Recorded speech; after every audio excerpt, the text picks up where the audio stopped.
morning everyone, and I am Paula Johnson from Sparkles Boutique Liverpool, and I would like to welcome you to the first of many, hopefully, a few little insight videos of what I do outside the boutique, and in the boutique and on the journey you will be meeting some amazing women.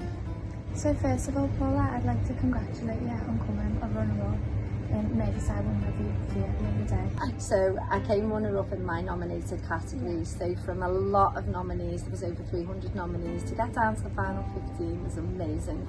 It was a wonderful day and a great experience, and well done to all the winners. We were all winners, all 15, and it's a great platform for the city, for women of Merseyside.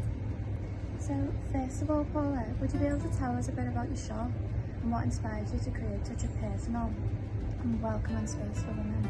Well, I'm 58, we all have a journey. My background is hair and makeup, and I used to teach at Liverpool City College, so I've worked with a lot of women over the years.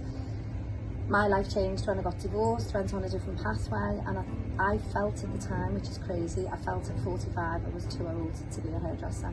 I've always worked with colour, I've always loved clothes, as all my friends would verify. I've probably got enough clothes to fill the backstage of Liverpool Empire. I absolutely love fabric, I love clothes and how they make us feel. So I opened my first little boutique 8 years ago, and it was 12 foot by 20 foot. And then I've moved twice during that time in my business, and I'm now in my third shop. And what I like to do is create a personal, welcoming space for women. Well, you've had quite a journey then. Would you be able to share a bit about your turning point in your life that led you to where you are now? Yeah, I was married for 25 years, I had 4 children, and unfortunately my marriage fell apart, which caused me a lot of financial difficulty. Taught me a lot about managing as a woman on her own, and I'm a grandmother of 6, about managing life generally, day to day, and how it affects us and how resilient women are, how we can pick ourselves up. We're quite like phoenixes, and that's the vibe I like in my boutique. My boutique is a bit of a cross between Gogglebox and Loose Women. People like to tell you stories and have a coffee, and it doesn't bother me if you don't buy anything, but it's also about a health journey as well. I understand that you're a trustee of South Liverpool Domestic Violence Services. Would you be able to talk about what drew you to that role and why it means so much to you? I myself suffered personally in my own life, and it took me a long time to recognise the amount of spoken language, abusive language, financial abuse and other kinds of abuse that I didn't recognise. I was quite young when I got married, and it was a journey that I sort of accepted.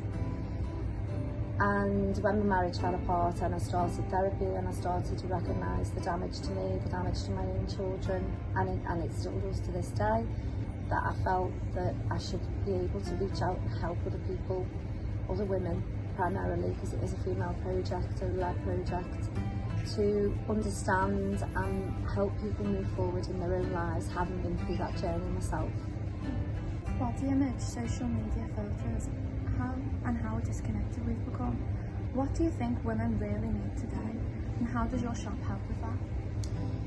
Okay, I always say my age, I say my dress size, I say my height. I've learned through age to go into my body. I'm working with domestic violence and the importance of young people, particularly how they see themselves. This is male and female. Instagram, filters, cosmetic surgery, body image is there every single day on their feeds. Sometimes we need to take a big step back and reflect and look at who we are. Beauty is from within. There is no age in fashion, and there is no shape in style. And I think the younger generation, particularly your own generation, I recognise and see that a lot. And I think that women, through the natural circle of life, go through body changes, periods, pregnancy, childbirth, menopause particularly. And the women that I meet along the way, you know, currently in the UK we have 2 out of 4 women who are diagnosed constantly with breast cancer. And the breast cancer charity that I work for at Clatterbridge Centre, and the women that I meet who've had single, double mastectomy, it is not just about age. Cancer affects all ages. And so I wanted to try and help their self-confidence and their self-worth in clothes and what they wear day to day. One last question, and I hope you don't mind me asking this, Paula. You're clearly such a strong and inspiring person. Do you think your independence sometimes surprises people when it comes to relationships? Ooh. I'm single because the right man hasn't looked hard enough. Sometimes people judge you on visual appearance. I've had that a lot in my life. That isn't the person I am. I'm a bit of an open book. I have a bubbly side and I have a quiet side. So maybe, that's a good question. I'd like to think that the right person could actually see who I actually am, I think. Yeah. And when the time's right, they'll come. Yeah. Thank you, Holly. I think this will be the first of many videos we do together. And yeah, let's have a chat in the next one about Centre 56, based in Liverpool, one of the charities that I fundraise for. I'm an ambassador for Amy and Friends, a children's charity, which is amazing, do a lot of amazing work. And I also fundraise for Liverpool Breast Cancer, Clatterbridge Centre, based in Royal Liverpool Hospital. So let's touch on them.